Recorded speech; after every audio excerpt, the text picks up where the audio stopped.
Oi pal, I'm strap in, because today's video is absolutely loaded with Celtic transfer chaos, future stars, and a bit of drama on the left flank. First, the boys are battling on two English clubs to land a fifth one-goal teenage sensation, and he could be the next breakout star in green and white. Then we've got Greg Taylor's future hanging in the balance, with a bold offer from Greece that's reportedly blown Celtic's contract extension clean out the water. And finally, the biggest twist of the lot, a last-minute transfer U-turn from Youssef El Kachati, who's now back on the market and could be paradise-bound after all. So don't go anywhere. The final story is the one that could change everything. Smash that like, subscribe if you're backing the boys, and let's make sure this video hits every single Celtic supporter on YouTube. Let's dive in. Hail, hail. Right, buckle up, because this one's got future star written all over it. And you know how these things go. Celtic are sniffing around, yes, another teenage goal machine. And this time, it's a lad who's already found the net more times than most strikers twice his age. Shay Reid, just 16 years old, and already banging in 51 goals at youth level last season. That's not a hot streak, that's a warning. And he's just come off a successful trial at Celtic, which has sent a few eyebrows shooting up across the border. But, as always, we're not alone.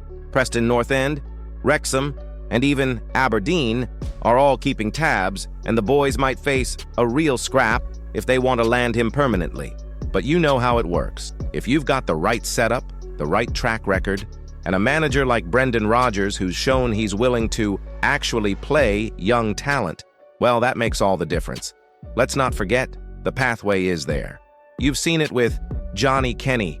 Came over young, worked through Celtic B, loan spell, and then, bang, first start, first goal against Aberdeen. If Shay Reid follows a similar route, who's to say he couldn't be the next breakout striker in the green and white? Bringing in prospects like this doesn't just strengthen the academy, it's future-proofing. While the big focus might be on first-team reinforcements for another treble chase, these quiet moves behind the scenes are what keep us ahead long-term. So here's one for you, pal. Should Celtic go all in to sign Shay Reid and invest early in another Irish gem? Or is it better to focus on experienced forwards right now and revisit the youth setup later? Drop your thoughts in the comments. Hit that like if you love seeing Celtic plan for the future. And don't forget to subscribe, because these are the kind of signings that don't make headlines yet, but might just win us trophies in a few years. Hail, hail. The next Callum McGregor might be getting scouted right now. Right, this one's heating up fast, and it's not just the sun in Dubai causing a sweat. Greg Taylor is officially in play, and it looks like Celtic have got a fight on their hands to keep him at Parkhead. According to reports out of Greece, Greece of all places, PAOK have tabled a contract offer for the left back, and apparently they've come in heavier than what Celtic have put on the table. Salary? Trumped. Contract length? 2 years with an option for a third. They're pulling out all the stops. Meanwhile, Taylor's off in Dubai on holiday, doing the usual thinking things over with the family routine. And back in Glasgow, Brendan Rodgers is likely checking his phone every 10 minutes like the rest of us. Now, let's be clear. Rodgers wants to keep him. Celtic have made a contract offer. Hey, Taylor's not just some squad filler. He's been a key piece in recent campaigns, and even if KT's back in the building, having depth and competition at left back is vital, with the Champions League looming and a full domestic calendar ahead. But here's the dilemma. Do you match, or better what PAOK are offering, for a player who's solid but possibly slipping down the pecking order? Or do you take the wages you'd offer Taylor and invest in younger, hungrier legs? So I'll throw it to you, straight from the heart of paradise. Should Celtic push harder to keep Greg Taylor, or let him walk if he's tempted by the Greek cash and sunshine?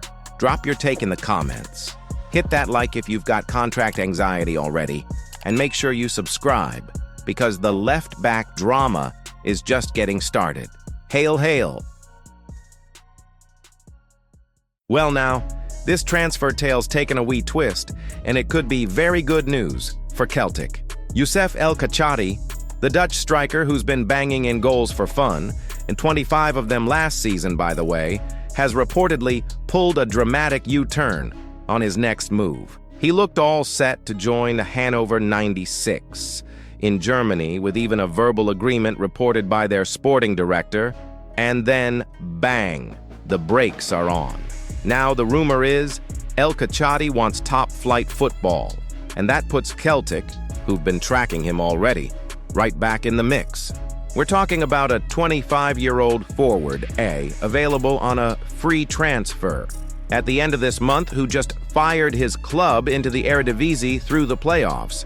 That's form, that's hunger, and that's the kind of player profile Rodgers loves to work with. Someone with something to prove and a ridiculous work rate. He's also quoted as saying he wants to leave something behind at Telstar that will make people never forget him. Mate, if he keeps scoring like that, the statue's probably already in planning. But now that his mission's done and promotion's sealed, he's ready to move, and it looks like Celtic could be right back in the conversation. Now here's your question, and don't bottle it. Should Celtic snap up El Kachati on a free and add another sharp striker to the mix? Or does this squad already have enough forwards who need minutes? Let me know in the comments. Hit that like if you're keen on a proven goal scorer with something to prove, and don't forget to subscribe, because if this deal turns, you'll want to be the first to know. Hail, hail!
You